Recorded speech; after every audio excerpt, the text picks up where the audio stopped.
Udhna Magdalla road પર આજે વહેલી સવારે એક ભયાનક માર્ગ અકસ્માત સર્જાયો છે, જેમાં કેટીએમ બાઇક ચલાવતા એક યુવાનનું ઘટના સ્થળે જ મોત થવાનું સામે આવ્યું છે. આ અકસ્માત યુનિવર્સિટી વિસ્તારમાંથી આવતા ગ્રેટ લાઇનર બ્રિજને ઉતરતા બન્યો હોવાનું પ્રાથમિક તપાસમાં બહાર આવ્યું છે. માહિતી અનુસાર હાઈ સ્પીડમાં બાઇક ચલાવતા યુવાને સ્ટીયરિંગ પરનો કાબુ ગુમાવ્યો અને બાઇક સીધી રોડની બાજુએ જઈને જોરદાર અથડાઈ હતી.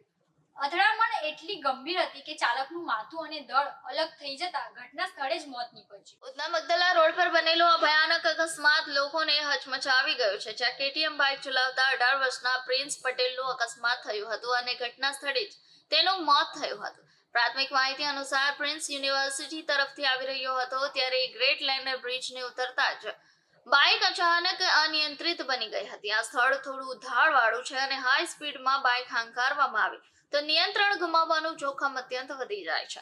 અહીંના રોડની હાલત અને આજના સમયનો ટ્રાફિક ફ્લો જોતા પણ સ્પષ્ટ થાય છે કે થોડું પણ બેલેન્સ બગડે તો ભારે અકસ્માત સર્જાઈ શકે છે. સાક્ષીઓ જણાવે છે કે બાઇક સીધી રોડની બાજુએ જોરદાર ઝટકાથી અથડાઈ હતી. અથડામણ એટલી પ્રચંડ હતી કે પ્રિન્સ પટેલને ગંભીર ઈજાઓ થઈ અને કોઈ પણ મદદે પહોંચે તે પહેલા જ તેમનું મૃત્યુ નીપજ્યું. સ્થળ પર પડેલ બાઇકની હાલત તેમજ બ્રેકિંગ માર્ક્સ પરથી પણ અથડામણનો કડક પ્રભાવ સ્પષ્ટ દેખાઈ રહ્યો છે. બનાવની જાણ થતાં જ કટોદરા પોલીસ ઝડપથી સ્થળ પર પહોંચી હતી અને હાલ સમગ્ર ઘટનાની તપાસ કરી રહી છે. Police CCTV footage, video clips અને સાથીઓના નિવેદનના આધારે અકસ્માતનું ચોક્કસ કારણ શોધવાનો પ્રયાસ કરી રહી છે. ખાસ કરીને આ અકસ્માતમાં એક મહત્વની વિગત સામે આવી છે. પ્રિન્સે હેલ્મેટ પહેર્યું ન હતું. પોલીસનો મત છે કે જો હેલ્મેટ પહેરવામાં આવ્યો હોત તો ઈજાઓની ગંભીરતા ઘટી શકી હોત. યુવાનોમાં સુરક્ષાત્મક નિયમો પ્રત્યેની ઉદાસીનતા અને પોલીસ ફરી એકવાર ચેતવણી આપી રહી છે કે હાઈ સ્પીડ અને હેલ્મેટ વગરનું ડ્રાઇવિંગ જીવન માટે કેટલું જોખમી બની શકે છે.